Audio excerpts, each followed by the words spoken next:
Bien, chicos, entonces la idea del encuentro de hoy va a ser, al principio, trabajar con 4 variantes que tiene PHP muy útiles para poder incluir el contenido de un archivo en otro.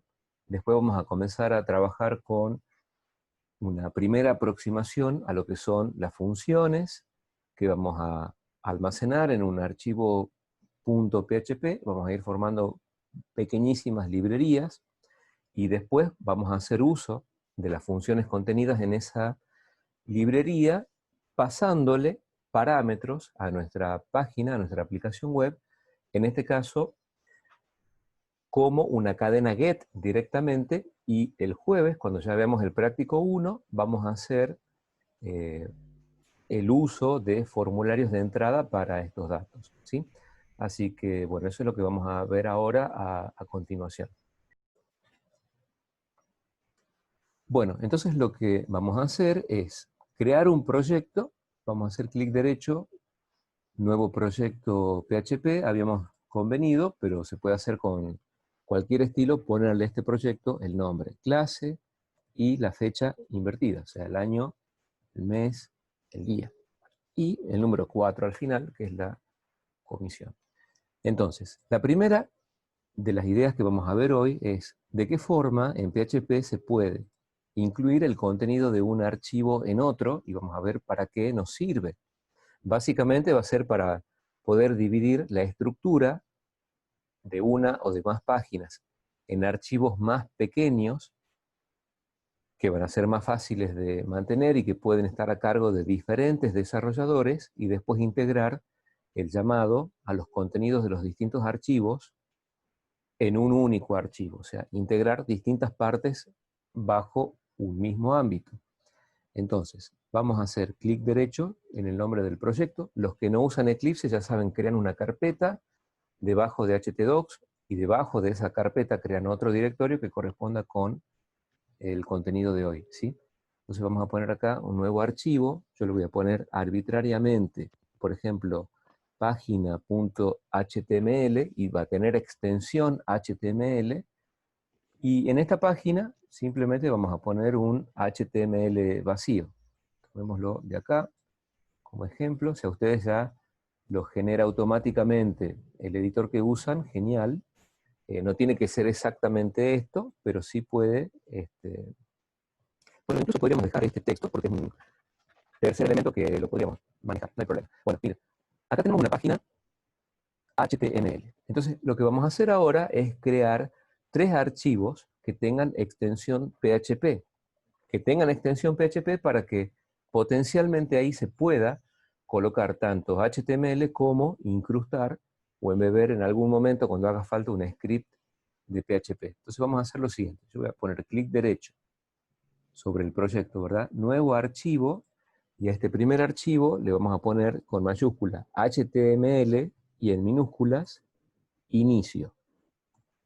Y va a tener extensión .php. Y vamos a poner acá finish. Entonces vamos a crear un archivo vacío que tiene extensión PHP que se llama HTML inicio.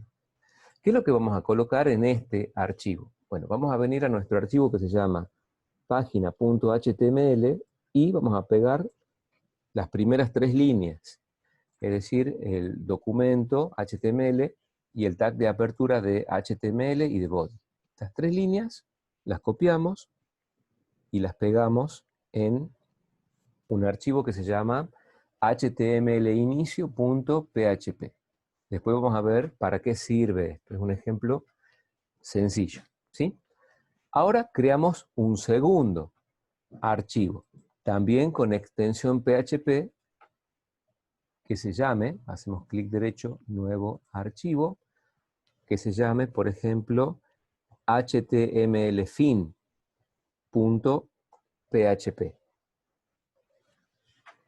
Y en este archivo, que se llama htmlfin.php, ponemos las 2 últimas líneas. O sea, el tag de cierre del body y el tag de cierre del HTML. Solamente esas 2 líneas. ¿Está?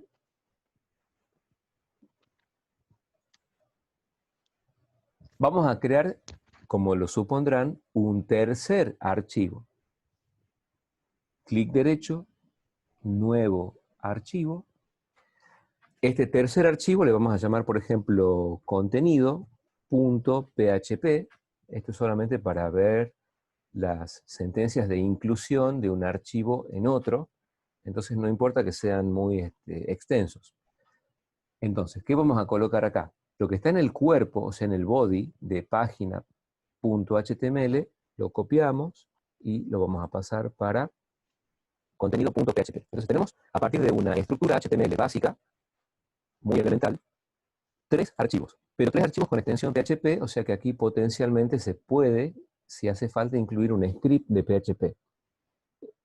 El contenido de un archivo PHP puede ser HTML puro o puede ser PHP puro, o sea que solamente estén una de las dos.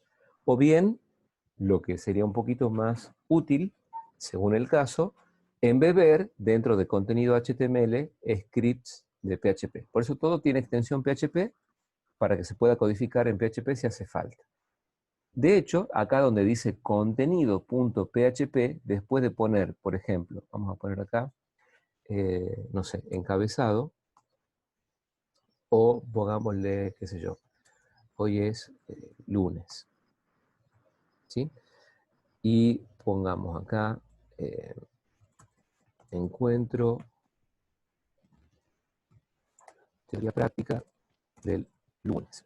Y dentro de esta página que tiene extensión PHP, si necesitamos podemos poner un script de PHP. Vamos a ponerlo así. Y acá podríamos hacer, por ejemplo, echo, poner un encabezado de tipo 1. A ver acá, si responde. Ahí. Paciencia, paciencia. Acá. Bueno, poner acá un encabezado tipo 1, decíamos, perdonen chicos que está arrastrándose mi pobre procesador.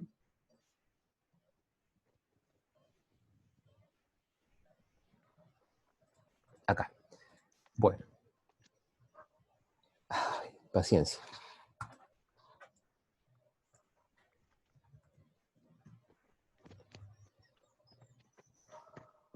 Bueno, pongamos acá, por ejemplo, un H4. Y, no sé, contenido de la página.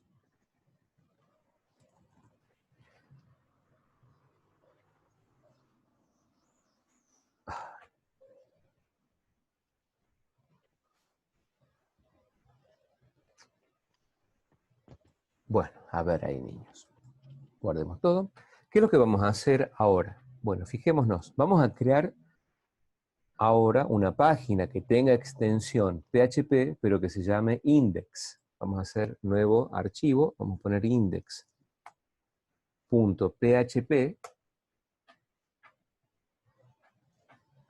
Y ahora viene como la novedad. Nosotros lo vamos a ver ahora a nivel de lo que son estructuras de porciones de código HTML, después lo vamos a hacer con librerías. En este archivo index.php vamos a hacer lo siguiente. Vamos a trabajar con una instrucción que se denomina include. ¿Qué es lo que va a hacer include? Vamos a invocar acá la ruta, o sea el path completo a un archivo cuyo contenido querramos incluir en el momento en el que llamamos a include. En este caso, como por ahora todo está en el directorio actual, vamos a hacer, por ejemplo, include html inicio.php. ¿Qué efecto tiene include? Lo que va a hacer include es, en la línea en la que se está invocando include, reemplazar el llamado al include por el contenido completo del archivo que se está especificando acá como parámetro, de forma tal de que se va a hacer la carga del contenido de este archivo, que serían estas 3 líneas. A continuación, ¿qué es lo que podríamos hacer? Bueno, por ejemplo, el include de el HTML, fin.php, y en el medio hacer la inclusión o el include de, por ejemplo, contenido.php, ¿sí? Entonces, lo que originalmente, quitando lo que nosotros agregamos acá en forma dinámica, originalmente teníamos una página HTML donde estaba la totalidad del código HTML. Y ahora lo que hemos hecho es dividir en tres archivos, el inicio, el fin y el contenido, y aparte que el contenido tenga una parte o un componente dinámico, y hemos integrado en un archivo index.php esas tres partes haciendo uso de la instrucción include, ¿sí? Lo pueden poner acá si quieren con un espacio en blanco o no, no hay problema. Entonces, ¿cómo haríamos para invocar desde nuestro navegador al index.php? Bueno, habrá que venir acá. Ya teníamos, bueno, parte de la dirección localhost, programación 2.4. Acá vamos a tener que colocar 09074 barra y ponemos index.php. Entonces, 2020-09, acá hay un error, es 09074. Ahí está, había un número de más. Entonces, ahora fijémonos qué es lo que ocurre. Se muestra, hoy es lunes, encuentro teoría práctica del lunes, y acá dice contenido de la página. De hecho, si hacemos clic derecho, ver código fuente, vamos a ver que no va a salir en una forma del todo legible, pero sí van a estar en nuestro cliente las partes que nosotros fuimos llamando con los include para index.php. Entonces, donde se hace... ¿Me puede dejar ahí la imagen un minuto para que copie eso? ¿A dónde? ¿Acá? Un minutito. A ver, Ahí sí. espera, es que ahí te escucho muy trabado. Vos indícame. Quise copiarlo, el PHP del index. Acá. Bueno, Sí, lo dejamos gracias. ahí, sí, sí. Lo que hicimos es, a partir de una página HTML, en donde había en una, digamos, única secuencia toda la estructura HTML, fuimos sacando lo que es la primera parte, llevándola a un archivo que se llama HTML inicio. Quitamos la última parte y la pasamos a un archivo que se llama HTML fin, también con extensión PHP. Y lo que en este caso era el contenido de la página original, ¿verdad? Creo que Lo pierde agua pasamos también en la manguera de entrada. a su vez Pero del caño arriba, el grifo. Las tiene y las junta. las pasamos a esas líneas que eran el contenido de la página original a un archivo PHP que se llama contenido.php y que aparte, al tener extensión PHP, da la posibilidad de que puedan o podamos tener un script. ¿Y cómo lo armamos a index? En vez de poner el contenido original de la página, lo fuimos armando invocando a include, que lo que va a hacer, repetimos, es tomar como parámetro el path, el camino, la ruta a un archivo y reemplazar el llamado include con el contenido de ese archivo. De forma tal de que si, por ejemplo, tuviéramos un pie de página o tuviéramos un menú, ese menú podría incluirse tanto en la parte superior como inferior de la página, o podríamos tener un menú a la izquierda y tener a la derecha, digamos, también otra sección en donde esté el contenido principal de la página en la que estemos parados, se dice, o navegando. Entonces, distintas partes de la estructura y del contenido de la página, que en definitiva ve el usuario, podrían estar en distintos archivos a cargo de programadores o desarrolladores diferentes. Y alguien se encargaría de la tarea de integrar esto. Entonces, si acá, por ejemplo, tuviéramos, inventemos, un menú, podríamos poner, por ejemplo, acá simplemente de forma anticipada un include de algo que se puede llamar menú.php, y alguien trabajaría en un archivo físico separado que se llame menú.php preparando el menú. Entonces, cuando acá se haga la inclusión, se va a incluir todo lo que está contenido dentro de este archivo, ¿sí? Ahora, como al navegador solamente le interesa que la estructura sea correcta, habíamos dicho acá, el código fuente que nos llega al cliente, en definitiva va a ser esta parte, estamos en index, que tiene que ver, a ver ahí si vuelve,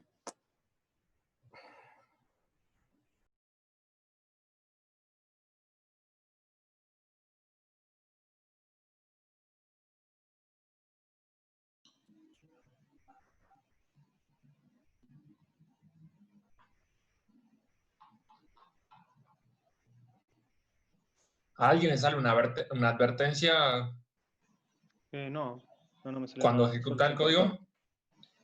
No, en el código digo cuando lo ejecutas en el navegador, el que estamos haciendo.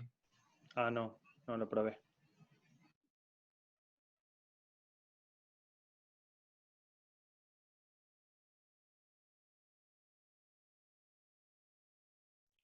¿Está sin audio, profe?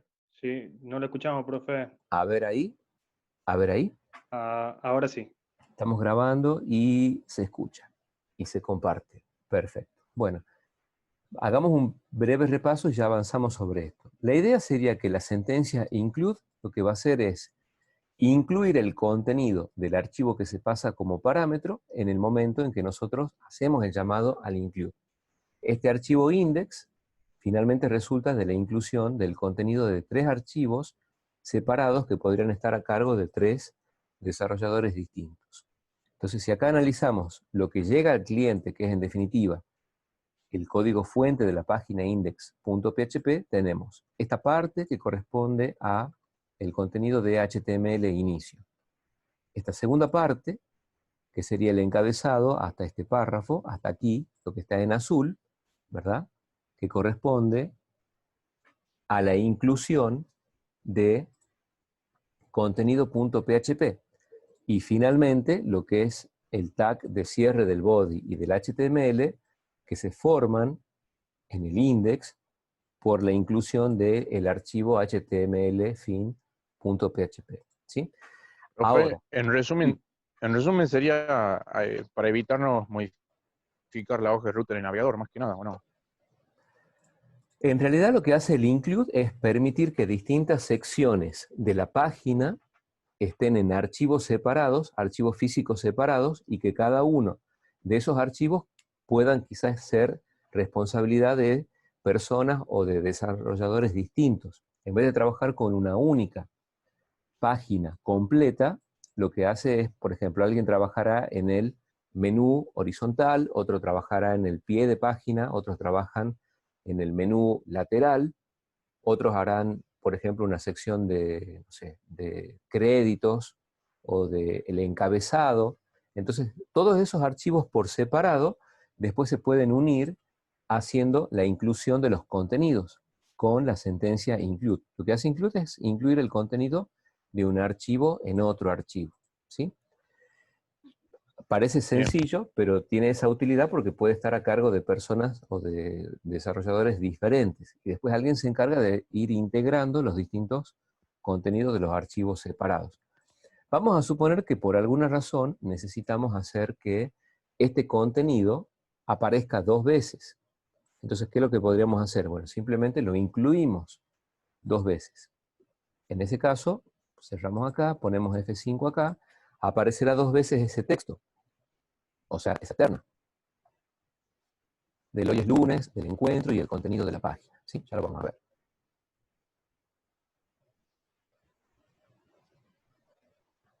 Acá todavía sigue haciendo la carga, entonces ven que aparece 2 veces incluido o incrustado, ¿qué cosa? El contenido de contenido.php. ¿Sí? Ahora, si nosotros necesitamos o queremos que un archivo se incluya una vez, nada más, podríamos usar una variante que funciona de la misma forma, que se llama include once, con la diferencia de que, bueno, si por alguna razón incluimos varias veces en esta página el mismo archivo, solamente se tiene en cuenta la primera inclusión y la segunda inclusión se ignora. Entonces, como acá está el include once, pero aparece 2 veces, ¿cuántas veces va a ser incluido este contenido? Una sola vez, porque dice incluir una vez el contenido de este archivo. Entonces, ahora si ponemos F5, ven que aparece solamente una vez. ¿Está? Ahora, veamos lo siguiente. Vamos a suponer que acá nosotros hacemos la inclusión de algo que se denomina contenido2.php. Entonces, este archivo no existe, porque no está, digamos, en el directorio actual. ¿Qué efecto tiene tanto el include como el include once cuando el archivo al que hacemos referencia no existe. Bueno, seguramente generará una advertencia, pero el script continúa su ejecución, o sea, se sigue adelante. Nosotros vamos a ver que acá va a aparecer... Profe, Sí, eso me está generando a mí, dice warning, include HTML inicio.php file ajá, to open stream. ¿Puede ser? exactamente. Bueno, Sí, eso. hay que fijarnos que lo que nosotros estamos poniendo acá como parámetro exista. O sea, que el archivo al que estamos haciendo referencia esté en el directorio actual, en este caso, y que se llame exactamente como el nombre físico del archivo, ¿sí? Por ejemplo, acá lo pusimos 2 veces al include once, pero si nosotros ponemos un archivo que no existe con el include o el include once, vemos que de todas formas el script continúa y que efectivamente sí se ve la inclusión del contenido PHP que sí existe. Vemos que acá esto sigue funcionando. Lo que pasa es que, bueno, vemos esta advertencia que si la página estuviera online, no se vería porque ahí ya se sube con una configuración que impide que se vean los errores y las advertencias. ¿Está? En cambio ahora es bueno, es saludable poder ver esos warnings y los errores. Pero genera simplemente una advertencia, pero la ejecución del script continúa. ¿Sí? Entonces, veamos la diferencia. Include e include once cargan el contenido de un archivo en otro archivo. Solo que include once lo hace una vez. Si el archivo que se va a referenciar existe, funciona perfecto. Ahora, con include o include once, si el archivo que se va a referenciar no existe, genera un warning, pero la ejecución sigue adelante. ¿Sí?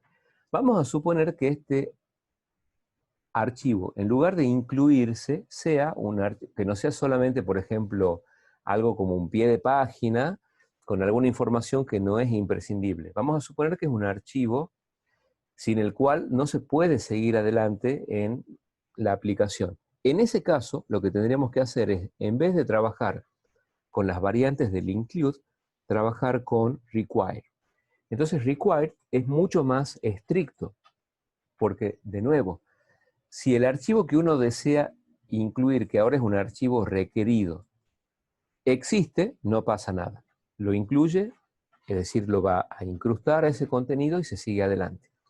Pero si uno intenta requerir un archivo que no existe, ahí el script se detiene en este punto y no se sigue interpretando nada hacia abajo.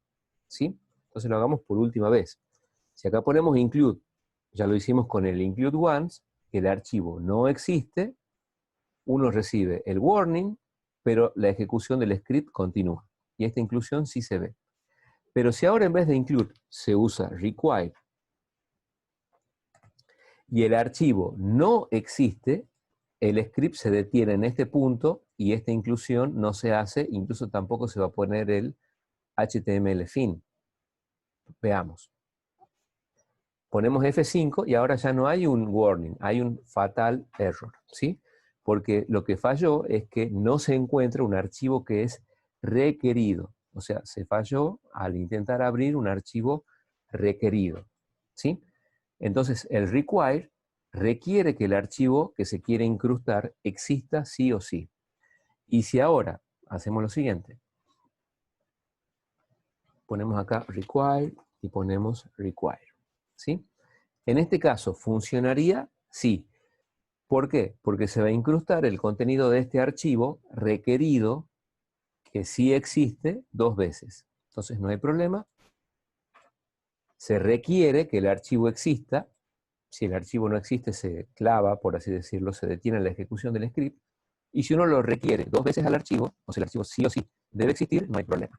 Si trabajamos con un archivo requerido, o sea, que sea muy importante, y que solo queremos incluir una vez, pero de forma obligada, usaremos la otra variante, el require once.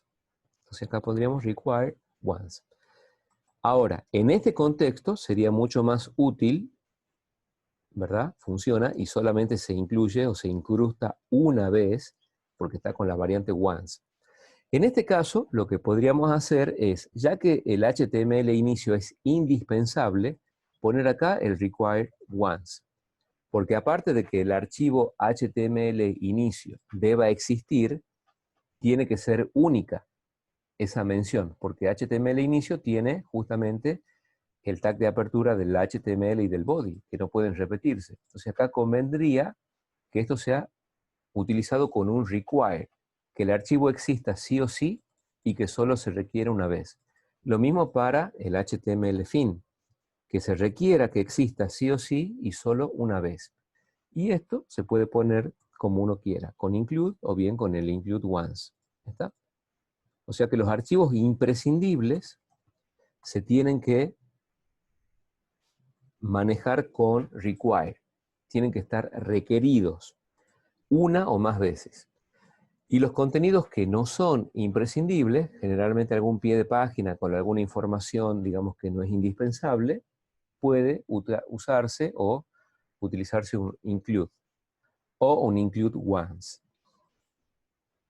Esa es la diferencia que hay entre las 4 variantes de cómo incluir un, digamos, archivo en otro. La única diferencia, los 4 funcionan exactamente igual, en el sentido de que si el archivo existe, el contenido se incrusta en el momento en el que se hace el llamado. ¿Está? Solo que cuando uno intenta incluir una o más veces un archivo que no existe, el script continúa. Y cuando uno intenta incrustar, digamos, un archivo requerido una o más veces, pero el archivo no existe, ahí el script se detiene de inmediato. ¿Está? Entonces, son 4 versiones. Las 4 son útiles según el contexto. Nosotros vamos a trabajar con el desarrollo de funciones dentro de pequeñas librerías. Entonces, si suponemos que todo lo que contiene esa librería es imprescindible para la aplicación, tendremos que usar alguna de las variantes del require. Como sabemos que no se puede repetir en un mismo contexto el nombre de una función, haremos hincapié en que el archivo es requerido, es obligatorio que exista, pero que solo se requiera una vez. Y si hubiese, de nuevo, archivos que se requieren unos a otros, bueno, cuando uno pone require once, para la página final que se va a generar, finalmente, solamente se va a incluir ese contenido una vez. ¿Está? Bueno, ¿se entiende más o menos la esencia? La idea es que diferentes archivos con distintos propósitos podrían ser asignados a diferentes personas y según el contenido del archivo, sea imprescindible o no, y según se necesite incrustar una o más veces, nos van a permitir, bueno, trabajar con alguna de esas 4 variantes. ¿Está? Bueno, chicos, queda menos de un minuto, así que a continuación entramos con el mismo enlace y ahí vamos a ver cómo comenzar a trabajar de forma básica, muy elemental, con algunas funciones simples. ¿Sí? Así que bueno, ya volvemos ahora en unos segunditos.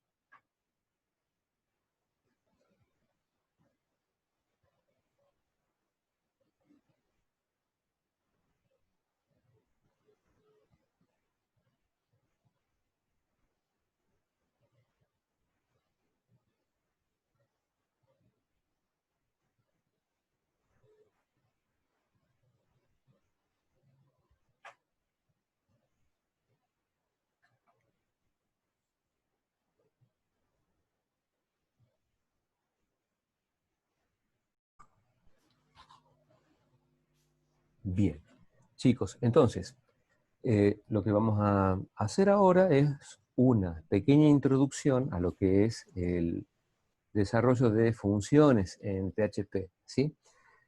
Vamos a retomar el próximo encuentro con el desarrollo del trabajo práctico 1, el tema del envío de formularios, pero hoy vamos a trabajar con funciones y ya van a poder ir desarrollando, digamos, en PHP puro, sin depender tanto todavía, dadas algunas situaciones en particular, sin depender de un formulario de origen, trabajando directamente con la llamada cadena GET o con el query string, según el lenguaje en el que desarrollen en el lado del servidor, ¿sí? Entonces, fijémonos, acá vamos a crear un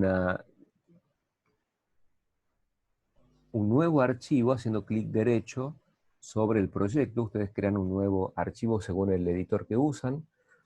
Y este archivo vamos a ponerle, por ejemplo, funciones básicas.php. Vamos a hacer un archivo que tiene extensión .php y cuyo nombre sea funciones básicas.php. ¿Y qué vamos a colocar acá? Bueno, apertura y cierre de un pequeño algoritmo escrito en PHP. Entonces, este archivo no va a tener código HTML embebido con código PHP. Vamos a poner código PHP puro. Pero en este código no vamos a poner tampoco variables sueltas. Vamos a poner solamente funciones, ¿sí? Pequeños bloques de código que tienen un propósito muy, muy específico y que después pueden ser invocados con el pasaje o no de parámetros y que pueden o no retornar un valor, ¿sí? ¿Cómo vamos a crear una primera función? Bueno, esa función se crea con la palabra function, ¿sí? Vamos a darle el nombre a la función, vamos a llamarle, por ejemplo, simplemente saludar, y le vamos a pasar un parámetro que va a ser el parámetro nombre. Ya sabemos que como PHP tiene un tipado dinámico, no se necesita declarar previamente una variable ni asociarla a un tipo de dato. La variable se crea con la primera mención, en la primera asignación. En este caso, por la posición que ocupa, va a ser un parámetro formal. Ya sabemos la idea de que una función tiene un prototipo o encabezado, donde si teníamos un lenguaje fuertemente tipado como C# o C, o Pascal, o Java, etc., poníamos para los derivados de la sintaxis de C, el tipo de dato que había que retornar, el nombre de la función y la lista de parámetros formales, cada uno también, si fuera C#, precedido del tipo de dato. Acá una función no va a retornar nada si no incluye la palabra retorno, o bien, si queremos el equivalente de una función con tipo o con un valor de retorno, será aquella que incluya una sentencia de retorno, ¿sí? Y este parámetro es simplemente un dato de entrada para la función, no está asociado a ningún tipo de dato fuerte.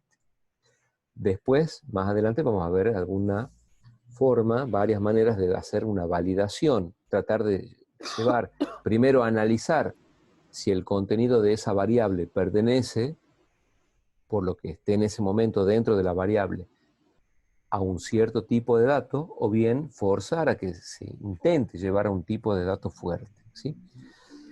Generalmente, las funciones, ya saben que PHP en definitiva utiliza variables, estructuras de datos, estructuras de repetición, de esa base de datos, etcétera, para generar texto. O sea que nosotros quisiéramos que, por ejemplo, esta función simplemente genere el mensaje hola junto con el parámetro que vamos a pasar. Entonces, como estas funciones generan texto, ¿qué es lo que vamos a hacer? Vamos a declarar una variable a la que se le asigne en un primer instante una cadena vacía. Queremos que esta cadena sea retornada, entonces vamos a poner, por ejemplo, el retorno de esa variable. Y ahora, ¿qué vamos a hacer?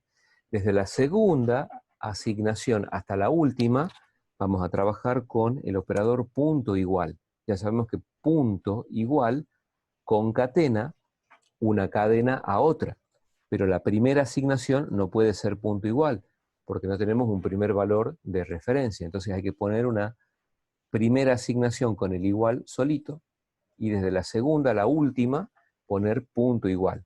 Todo va concatenando lo anterior con la expresión actual. Entonces acá, arbitrariamente, pongamos, por ejemplo, un H1 y pongamos hola.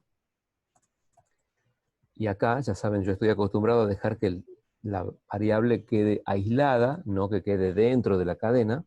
Entonces acá podríamos poner, por ejemplo, nombre, y acá vamos a poner el tag de cierre de H1, simplemente un texto, ¿sí? Y bueno, se retorna el texto que se haya concatenado en la variable S, que es una cadena originalmente. Vamos a venir acá a donde dice index.php. Entonces, lo vamos a copiar a ese index. Vamos a poner, por ejemplo, clic derecho copiar. Vamos al nombre del proyecto, clic derecho pegar. Y vamos a poner, en vez de index.php, podríamos poner, por ejemplo, ver tabla de multiplicar. O simplemente le podríamos poner tabla de multiplicar, .php, a esa página. ¿Sí? Una página con un nombre cualquiera. Entonces vamos a ir, un detalle, que después lo vamos a repetir muchísimo. Cuando uno está, por ejemplo, sobre este archivo en el editor, parece una tontería, pero bueno, depende del IDE. Cuando uno hace copiar y pegar, ojo que quedamos en el archivo original, no en el archivo nuevo. Entonces generalmente uno al principio hace clic derecho copiar, clic derecho pegar, y después va directamente a la derecha, que es donde está el editor, y empieza a modificar ese código, ¿sí? Pero siempre quedamos parados sobre el archivo original. Para ir al archivo copiado, o sea, a la nueva copia, hay que explícitamente hacerle doble clic acá. Entonces acá no vamos a poner, por ejemplo, esto, o lo vamos a poner una sola vez, mejor dicho, ¿sí? Esto nuevamente es práctica de lo que sería una definición muy típica, muy técnica, aislada, ¿sí? No es parte todavía de ninguna metodología de desarrollo, solamente estamos probando ideas o partes por separado. ¿Cómo podríamos hacer para que desde este archivo pudiésemos tener disponible el contenido de funcionesbásicas.php?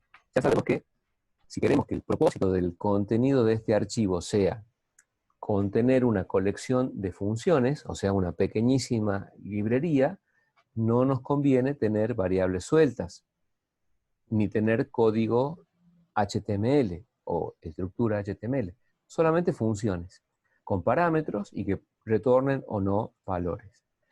Para que esto esté disponible en este archivo, ¿qué es lo que vamos a hacer? Bueno, hay que traer el contenido de ese archivo hacia este script. Vamos a suponer que lo que contiene funciones básicas sea imprescindible. Entonces, ¿qué variante tenemos que usar? Require once.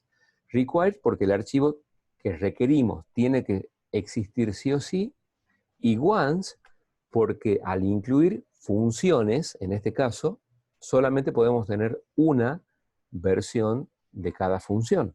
O sea, no podríamos tener funciones llamadas desde distintos archivos con el mismo nombre. Entonces va a ser un require, porque el archivo es muy importante, es imprescindible, y once, especialmente porque contiene funciones. ¿Y cómo se llama? Funciones básicas.php. Entonces, en este momento ya está disponible todo el contenido de funciones básicas.php. Entonces, en el práctico, seguramente se les dirá que, bueno, diseñen una o más funciones, una o más librerías, y las llamen desde las páginas o desde los scripts correspondientes, ¿sí?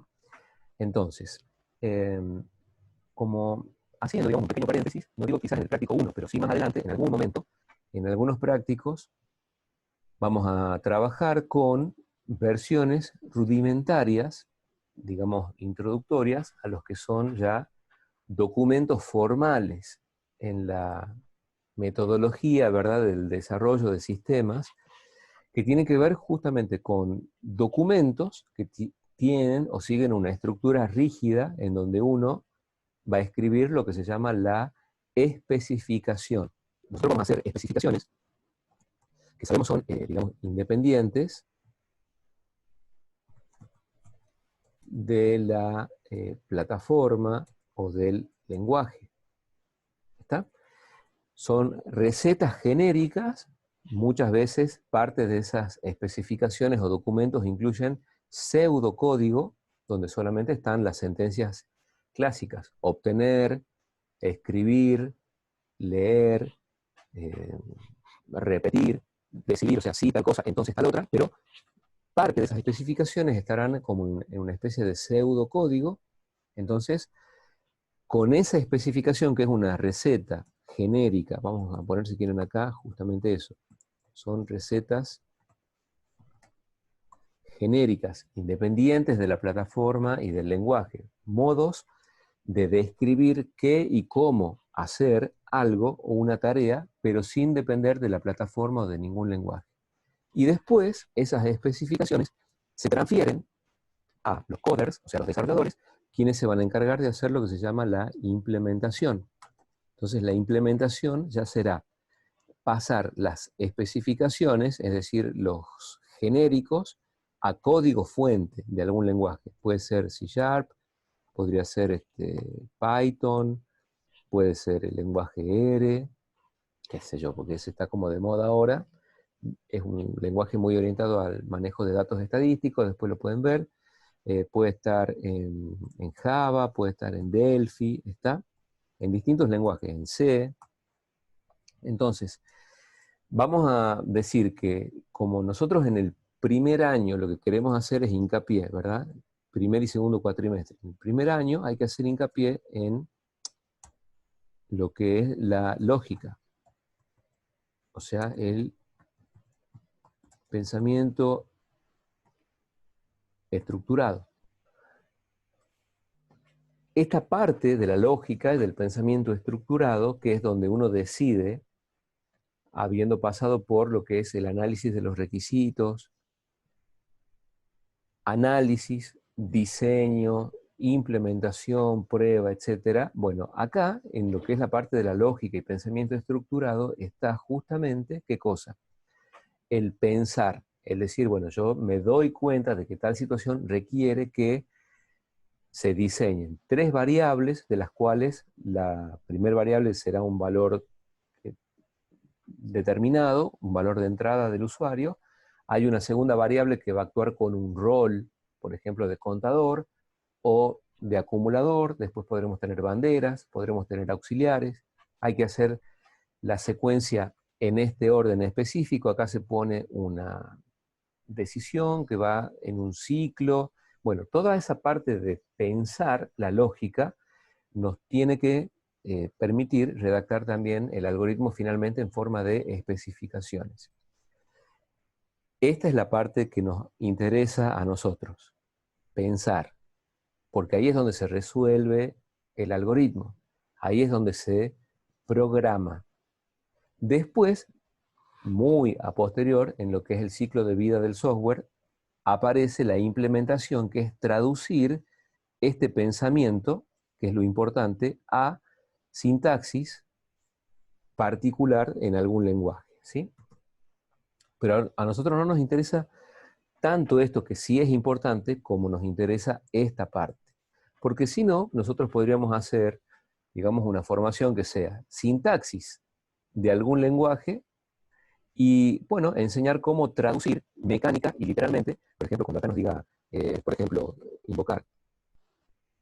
Esto es como un ejemplo muy groncho, ¿no? Vamos a poner acá, invocar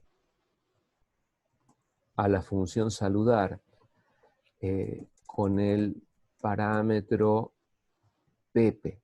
Entonces, hay alguien que ya hizo esta tarea de pensar, ¿verdad? Y a nosotros solamente nos pasan la especificación por escrito y nosotros tendremos que hacer esto.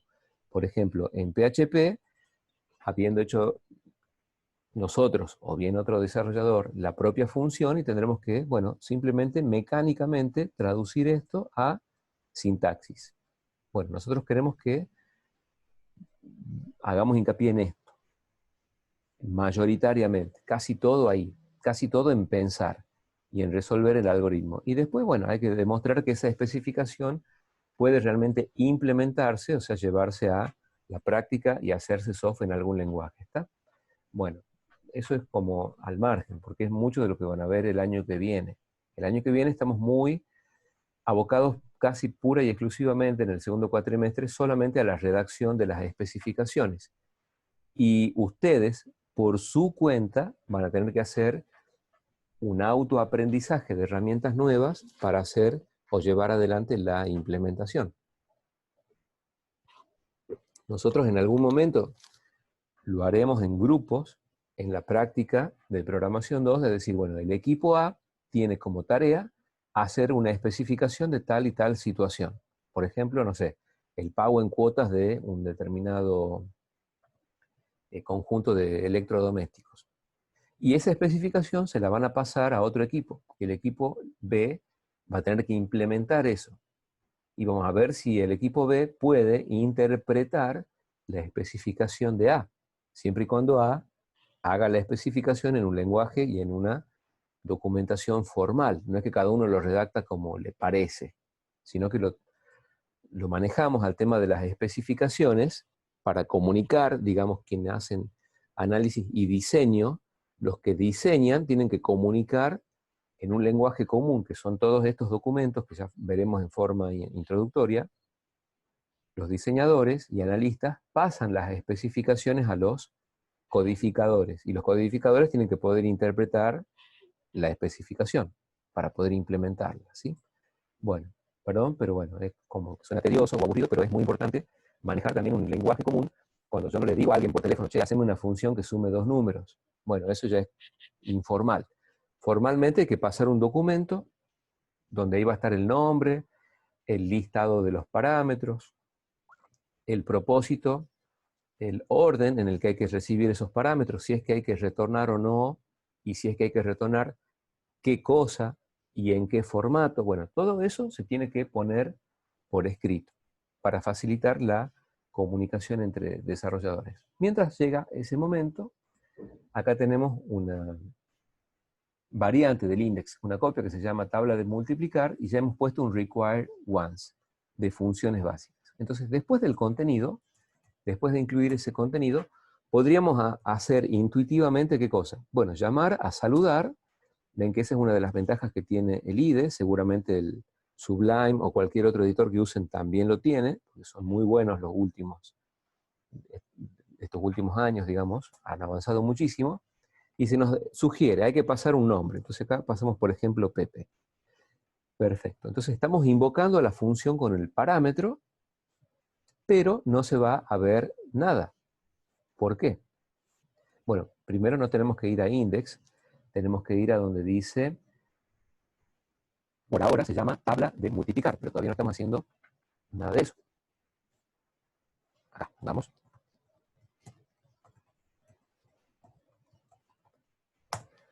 Tabla de multiplicar.php, pero vemos que no saluda a Pepe la aplicación. ¿Por qué?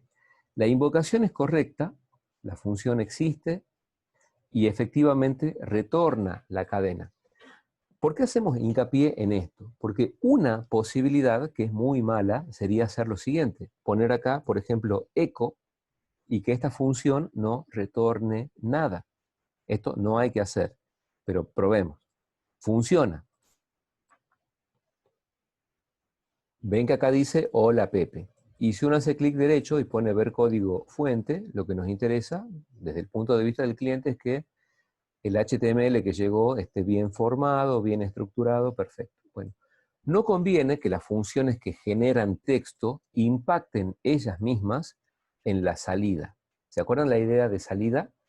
Cuando uno a través de un formulario o de un hipervínculo, o poniendo directamente una dirección en el navegador, envía el request o la solicitud al servidor, ¿el servidor qué hace?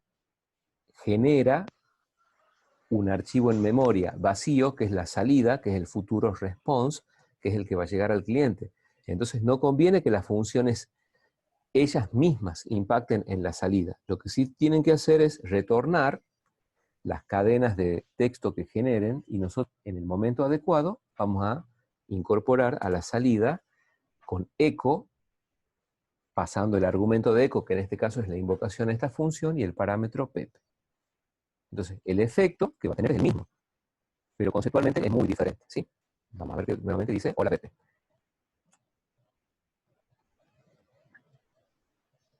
Vamos acá, pongamos para que haya un cambio, por ejemplo, hola Luis. F5 y va a decir hola Luis, ¿está? O sea, al cliente le llega exactamente lo mismo. Lo que no es lo mismo es cómo se está formando esa salida en el servidor. O sea que cuando hagamos funciones que retornen texto, no hagamos eco dentro de la función, no hagamos eco dentro de la propia función, porque no queremos quizás en el momento en el que el texto se genera impactarlo en la salida. Solamente retornamos el texto. Y quien invoca la función podrá hacer eco directamente. Algo intermedio sería, por ejemplo, que acá pongamos una variable que se llame saludo y pongamos, por ejemplo, saludar, ¿verdad? Y después hagamos eco de la variable saludo. Eso sería equivalente, es lo mismo. Entonces acá, en vez de Luis, pongámosle, por ejemplo, María. Sería otra forma de obtener el mismo resultado final, pero por dentro es completamente distinto, ¿sí? Entonces, no siempre que invocamos a la función queremos impactar directamente en la salida. O sea, que nunca pongamos, salvo situaciones muy particulares, eco dentro de una función. Pongamos retornar una gran cadena de texto y la impactamos en forma directa o indirecta desde el lugar en donde la llamamos o la usamos a la función. ¿Está? Vamos a suponer que queremos hacer otra pequeña librería muy chiquitita. Vamos a hacer clic derecho, nuevo archivo. No es que se tenga que tener una función por cada archivo. Acá es solamente como para que veamos que podemos tener varias librerías. Vamos a ponerle esto, por ejemplo, funciones. O si quieren le podemos poner, vamos a ponerle funciones, no está mal. Matemáticas, por decir algo, ¿sí? Dentro de este archivo que se llama funcionesmatemáticas.php ponemos tag de apertura y cierre y vamos a hacer el clásico y típico ejemplo de generar una tabla de multiplicar de cierta cantidad de líneas a partir de un número base. Profe, una duda. Sí. Entonces, en PHP, cuando nosotros queremos importar librerías, ¿usamos estos include o require también, o hay Claro. una función que les importa? No, solamente require o include. De hecho, en algún momento, vamos a suponer que esta es una página, bueno, pongamos acá en el index. Supongamos que alguien dice, nosotros vamos a trabajar con los llamados componentes de terceros, entonces yo me fijo que hay algo que se llama, inventemos, código QR, o QR Generator, por ejemplo. Es una empresa de software que en su sitio oficial dice, nosotros hemos desarrollado un componente para el lenguaje PHP, donde uno llama a cierta función, le pasa una cadena, y te genera una imagen QR. Bueno, y toda esa funcionalidad, nos viene bien para aclarar este tema, al ser código del lado del servidor, uno tiene que tener disponible sí o sí, ¿qué cosa? El código fuente. Porque, por ejemplo, tanto C como Java, como C#, ¿verdad? Como Pascal, son lenguajes compilados. O sea, alguien tiene el código fuente en su momento y lo que podría hacer es compilar, o sea, llamar al compilador justamente, ¿verdad? Y derivar en ceros y unos. Entonces tendríamos un punto exe. En cambio, PHP es un lenguaje interpretado. Entonces, como esto se interpreta línea por línea, no hay posibilidad de que yo les pase a ustedes un punto exe. Debo proveer sí o sí, ¿qué cosa? El código fuente en PHP, porque PHP se interpreta línea por línea. Entonces, si en algún momento sabemos que alguien hizo un componente, generalmente es una librería, o puede ser un conjunto, o sea, una jerarquía de directorios y archivos, y yo voy al sitio oficial y lo bajo, bueno, haré seguramente, va a haber una documentación oficial y nos va a decir, bueno, usted, teniéndolo ya el componente en su estructura de directorios, ponga, por ejemplo, no sé, cualquier cosa, query generator.php, y eso es todo. Y ya tenemos disponible todo lo que esté dentro de ese archivo. En la documentación oficial nos va a decir, bueno, si usted quiere crear un query, escriba, por ejemplo, estoy inventando, ¿no? Query y ponga acá, por ejemplo, hola a todos. por decir algo. O ponga, por ejemplo, inventemos, eco. No va a ser un eco porque no es un texto. Esto tendrá que estar, por ejemplo, en una imagen, pero quiero decir que en PHP la forma de pasarnos componentes para generar QR o código de barras o códigos CAPTCHA, digamos los cuadros CAPTCHA, ¿verdad? De verificación de que uno interactúa con un humano y no con un bot, se hacen poniendo el require once. Y después hay que ver de la documentación oficial cómo se llama a las diferentes funciones que están incluidas en esa librería, que para cuando nosotros veamos ese tema ya van a ser en realidad objetos y vamos a llamar a distintos métodos de esos objetos. Pero bueno, llegado el caso, vamos a nosotros trabajar para esta primera aproximación con nuestras librerías. Una librería va a ser un archivo .php cuyo contenido sean funciones. Vamos a suponer que en esta ocasión, donde se llama, digamos, funciones matemáticas.php, queremos, ¿qué cosa? Poner acá una función que se llame, por ejemplo, tabla del. Entonces vamos a poner acá function y ponemos tabla del y ponemos dos parámetros. Pongamos, por ejemplo, /n y pesos n y líneas, donde n va a ser el valor de base. Por ejemplo, si queremos la tabla del 3, pondremos acá el número 3, lo vamos a recibir, ¿verdad? Y líneas, la cantidad de líneas que queremos para generar nuestra tabla. Va a ser la versión más simple de todas. Entonces, ¿qué es lo que vamos a colocar? ¿Qué convendría hacer? Bueno, generar texto, ¿sí? ¿Qué vamos a hacer para generar el texto que corresponda a esa tabla?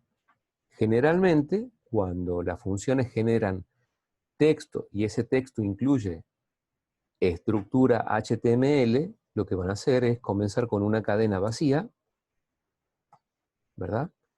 Esa cadena finalmente va a adoptar un valor útil, que es el que se va a retornar. Entonces vamos a poner acá, retornar el contenido de esa cadena.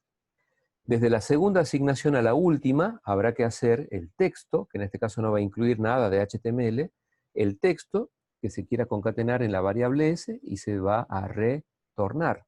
Y alguien hará eco para llevar esta cadena hacia la salida, ¿verdad? Bueno, ¿qué es lo que nos convendría usar aquí? Si queremos que aparezca, esto a modo de ejemplo solamente, ver la función como una porción de código que se invoca desde un nombre de función, que podemos pasar parámetros, que podemos retornar un valor, pero que este valor generalmente podría ser texto, ¿verdad? Entonces es un ejemplo sencillo como para remarcar esas ideas. ¿Qué vamos a tener que colocar acá? Bueno, por ejemplo, ya desde la segunda asignación a la última, podríamos usar un ciclo. De manera que si uno pasa el número 5 y pasa el número 12, hagamos 5 por 1, 5 por 2, 5 por 3, así hasta 5 por 12. ¿Qué nos convendría hacer? Un ciclo for. Entonces vamos a poner acá un for y vamos a poner, por ejemplo, desde i igual a 1. ¿Qué más? I menor o igual a ¿quién? Y a 2. Digo, a líneas, a líneas. A líneas, exacto. Y ponemos acá pesos i más.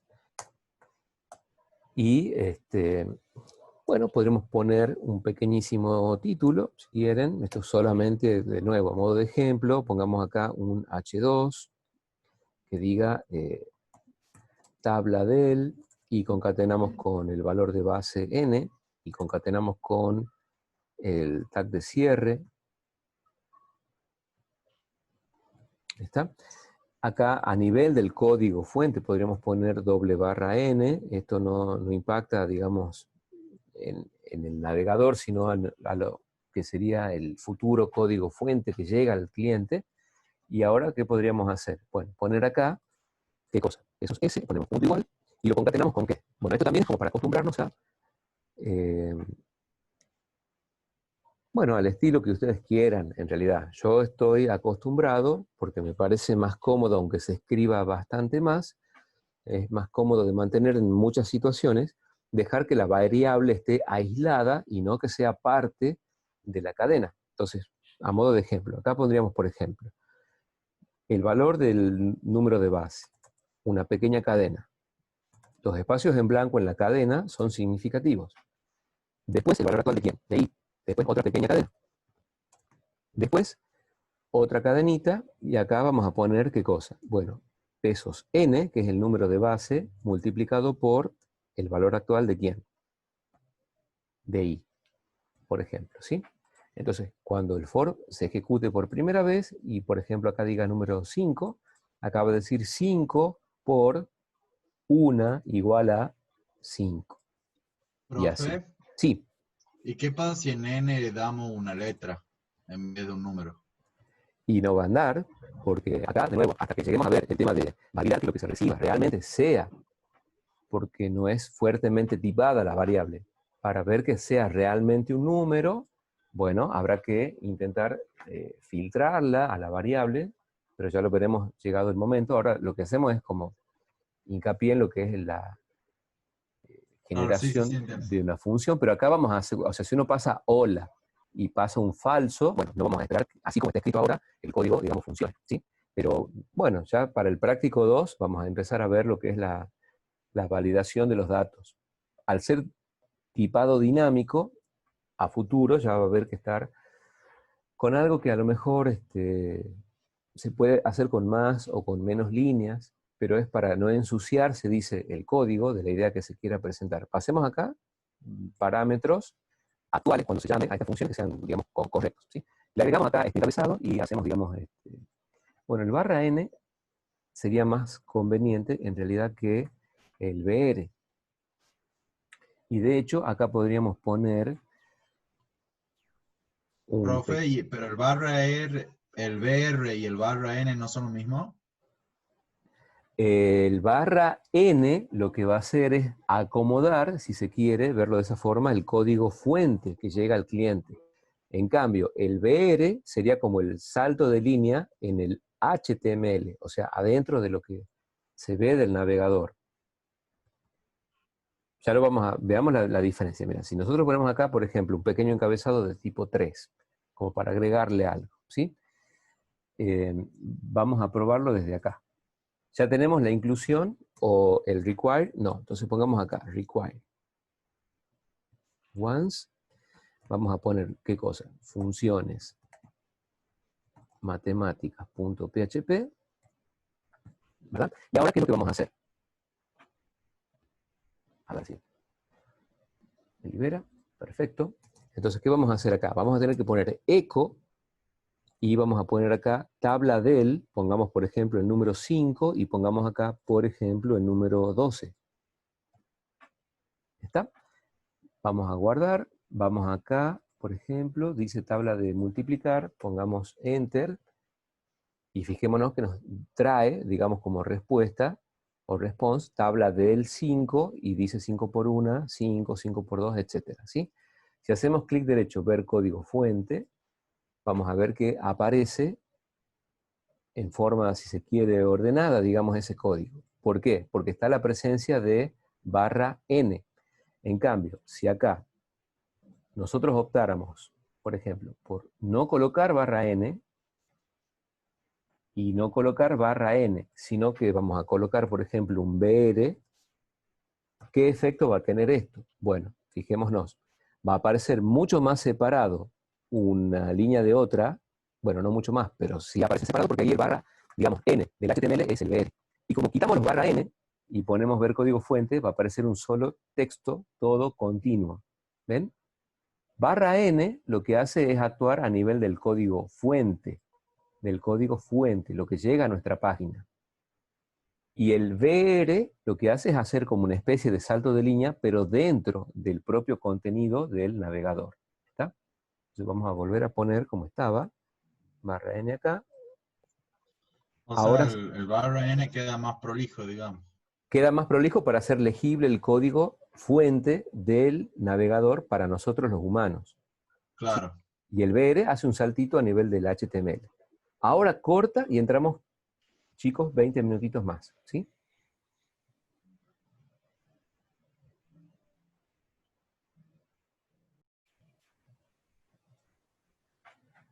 Acá lo que podemos, digamos, ver de hasta dónde se llega en la sección B, ¿verdad? Que es la condición de permanencia en el ciclo for, es por el parámetro que se recibe cuando se invoca a esta función. Entonces, el segundo parámetro que se pasa le da su valor a este parámetro, ¿verdad? Porque por el lugar que ocupa en la función es el segundo parámetro formal. Entonces, cuando la llamamos a la función, pasamos el número 12.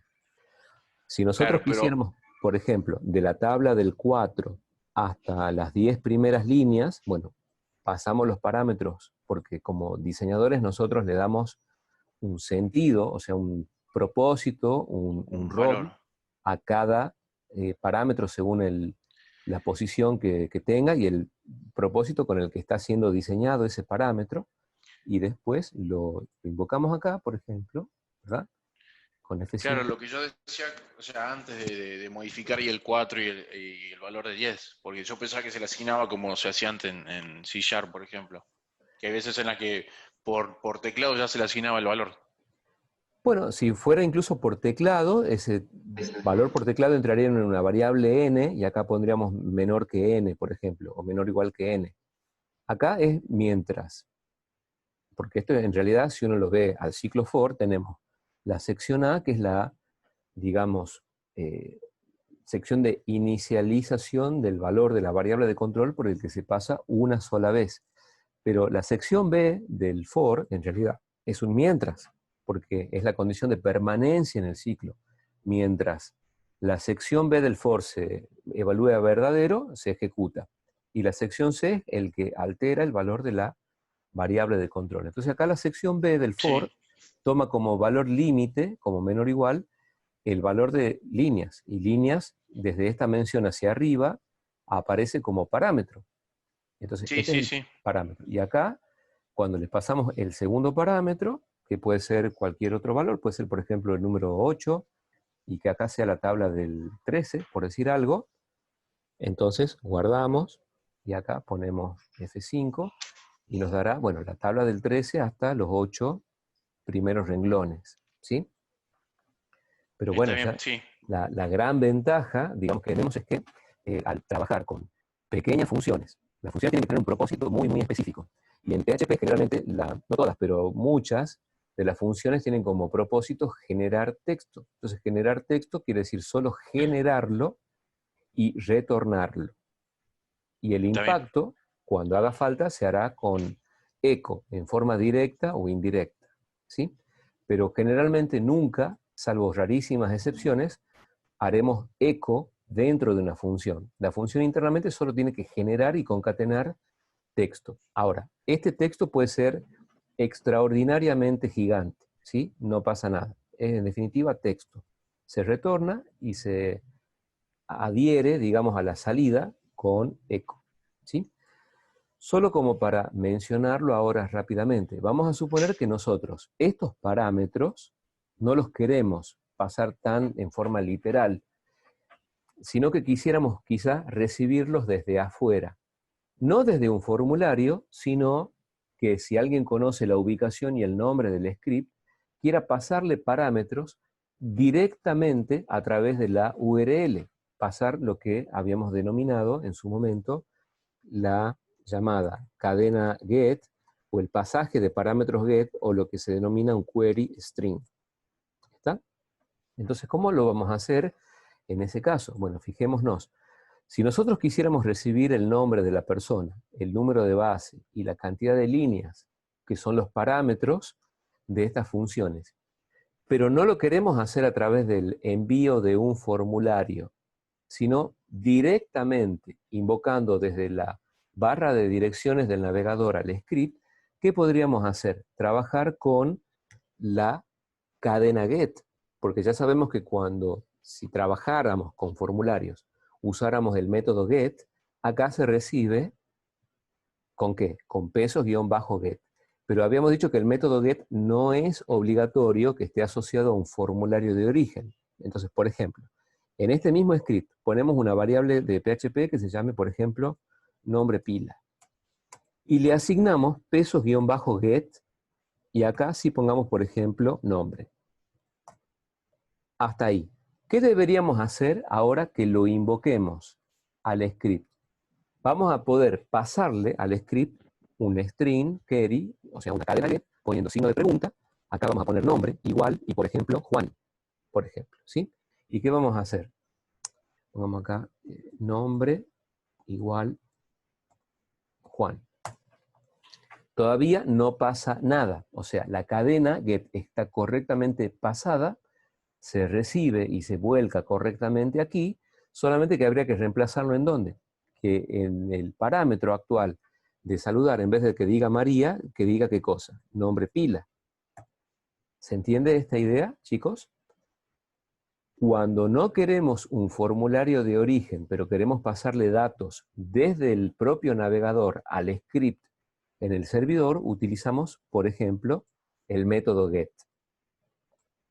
Cuando no hay que pasar contraseñas y solamente pasamos datos simples. ¿Está? ¿Qué pasa si ponemos ahora enter? Va a decir hola Juan, porque estamos pasando parámetros por la URL directamente, esto que es lo que se conoce como el query string o la cadena get. ¿Está? ¿Cómo haríamos para pasar los valores que corresponden al número de base y a la cantidad de líneas? Bueno, acá podríamos, ¿cómo separábamos un par variable valor de otro par? A través de Ampersand. un ampersand. Entonces podríamos poner, por ejemplo, base igual a 7, ampersand arbitrariamente, tope igual a 15. ¿Está? Vamos a suponer que lo queremos arbitrariamente hacer así. Entonces, ¿qué vamos a hacer? Bueno, vamos a poner, por ejemplo, acá. Podemos poner acá número base igual. Lo que tenemos que hacer es darle acá un nombre arbitrario a la variable en la que se va a recuperar lo que llegue por la cadena get, pero acá en la URL sí vamos a tener que poner el nombre correcto. Entonces vamos a ponerle acá, por ejemplo, ¿cómo le habíamos puesto? Base, me parece. Base. Entonces pongámosle acá base. Y acá, por ejemplo, arbitrariamente, ¿sí? Valor límite. Después vamos a ver que quizás conviene repetir el nombre del get aquí, pero no está prohibido trabajar con nombres diferentes. Y también para ver dónde sí o sí tiene que haber correspondencia de forma obligada y dónde no. Entonces, por ejemplo, acá en la cadena get le vamos a pasar tope.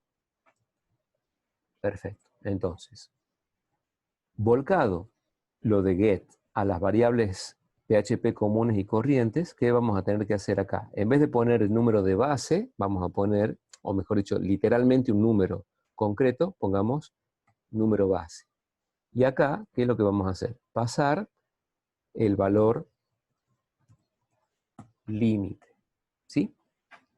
Entonces, ¿cómo lo vamos a invocar? Desde el navegador. Bueno, ahora habrá que poner ampersand.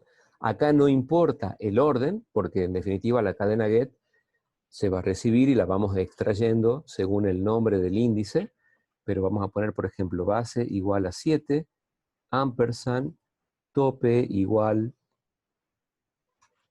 cualquier número, 10, pongámosle distinto de lo que estaba como ejemplo, pero bueno. Ven que pasa la cadena get, ¿sí? Pasa el nombre, el número de base y el tope, como un string query. Se lo recibe en el servidor, se lo va a descomponer y acceder según sus diferentes secciones y funciona. ¿Sí? Más o menos, chicos, esta idea se entiende Sí. porque es Sí, el profe. cómo trabajar directo con una URL para pasar datos a un script del lado del servidor. ¿Sí? Lo que podemos hacer, como para terminar horario y que aparte, bueno, nos falta ver ese pequeño tema, si no nos quedamos un poquitito más, sería lo siguiente, como para hacer una micro introducción a lo que es la validación, no del tipo o del contenido, sino solamente de saber si esta variable en sí misma existe o no. Vamos a suponer que nosotros podemos hacer eco saludar siempre y cuando el nombre de pila sea válido porque fue recibido en la cadena get, en la URL, un parámetro get que se llama nombre. Y si no, que en vez de saludar diga hola anónimo. ¿Cómo lo vamos a hacer? Bueno, vamos a hacer lo siguiente. Esto vamos a dejarlo ahí pendiente. Vamos a hacer por aquí Y esto es solamente una idea técnica suelta, aislada. Podemos hacer lo siguiente, if.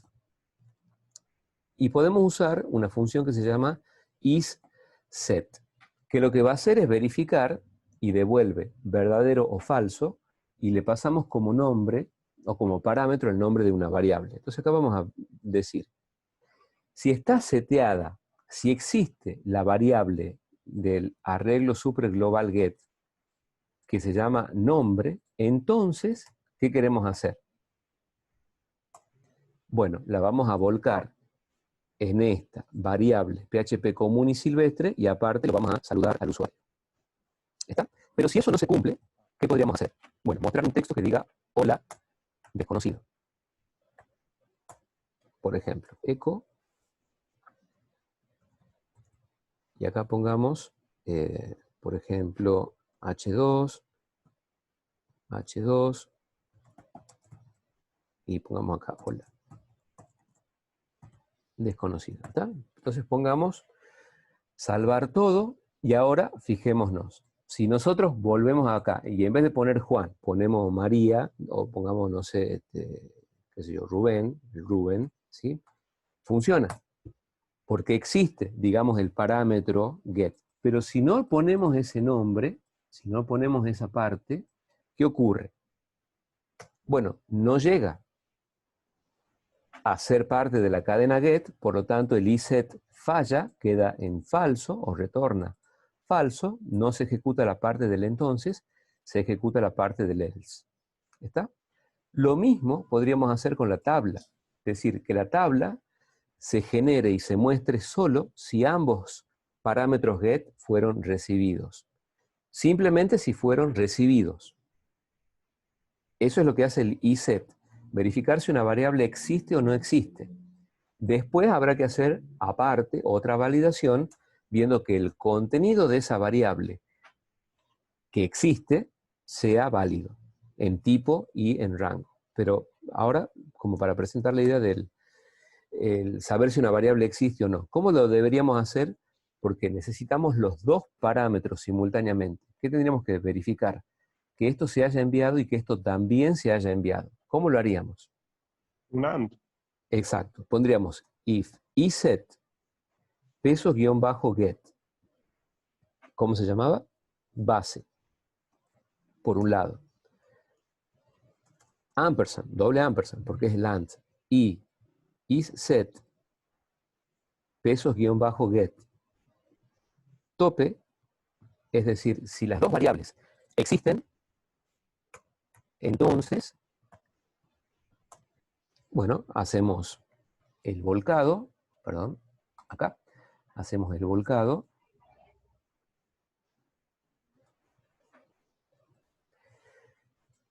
y mostramos la tabla. Y si no, no hacemos nada.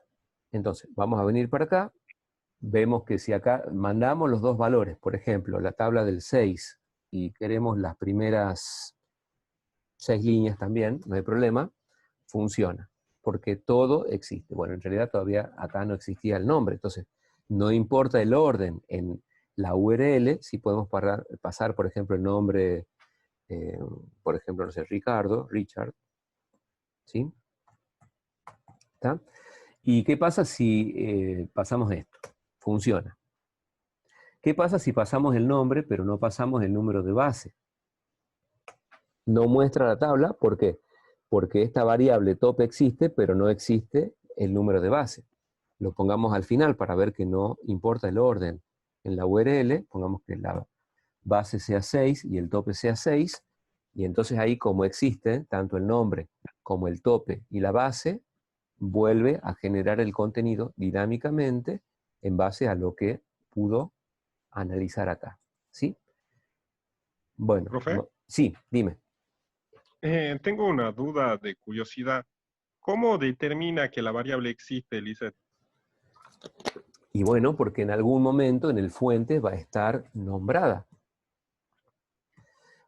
Ah, ¿Está? Por ejemplo, si nosotros quisiéramos, acá, por ejemplo, hacemos un if isEt, por ejemplo, apellido.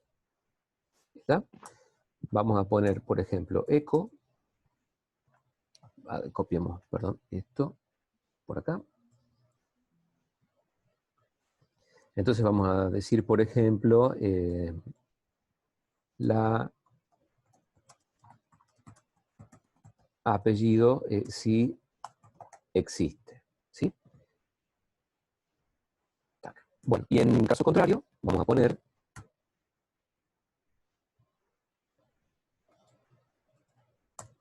un else, y acá pongamos la variable apellido no existe. ¿Está? Ahora, en este script no existe la variable apellido, porque no está como variable suelta en ninguna de estas funciones, porque no lo debe estar, o sea, no tiene que haber variables sueltas en archivos que solamente incluyan funciones, acá tampoco está, y no existe. Entonces, como no existe en este contexto, ¿qué va a decir? La variable apellido no existe, ¿sí? Si nosotros la creamos a la variable, si nosotros acá ponemos en una primera mención apellido, y ponemos, por ejemplo, Pérez, ¿está? Ponemos Control-Shift-S, ahí la variable existe porque está siendo mencionada, o sea, la creamos, y ahí nos va a decir que la variable sí existe. ¿Está? Entonces, eso es útil porque, de nuevo, ¿qué Sí. pasa si nosotros ponemos apellido con A mayúscula? ¿Qué va a dar? ¿Que existe o que no existe?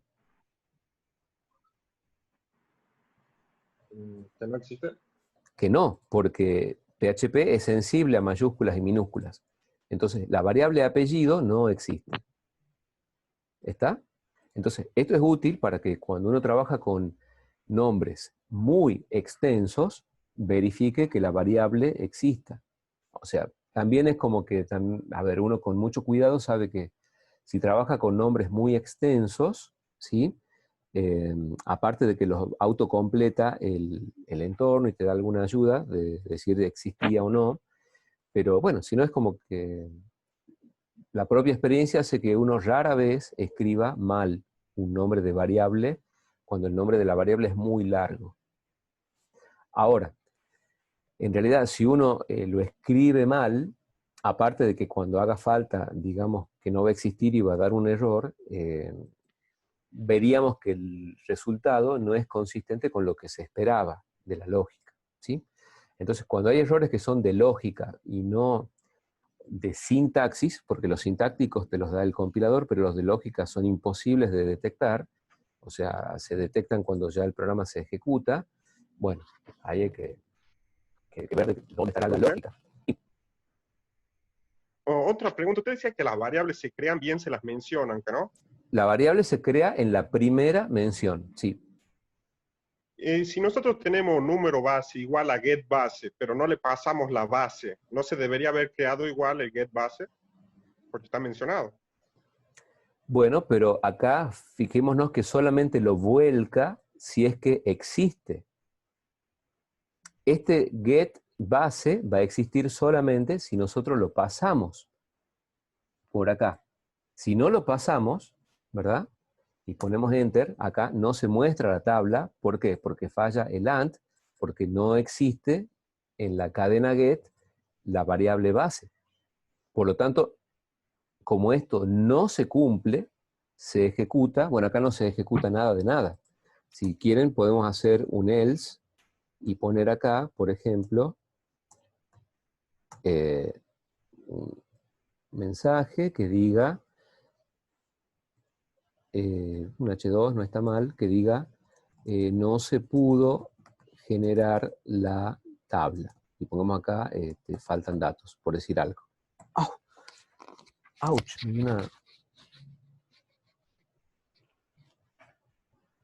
Acá, F5. Entonces va a decir, no se pudo generar la tabla, faltan datos. ¿Por qué? Bueno, porque en ese momento, en la URL, no hay nada en la cadena get. Si ponemos acá la base, y existe tanto la base como el tope, esperemos acá que se reciba el request y se genere la salida, tira ambas simultáneamente, y se va a generar la tabla.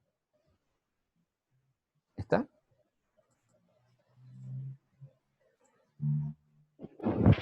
¿Se entiende? Esto solamente se ejecuta porque PHP, de nuevo, es interpretado. Esto solo se ejecuta si esto es verdadero. Si no, nunca van a existir estas variables ni esta otra.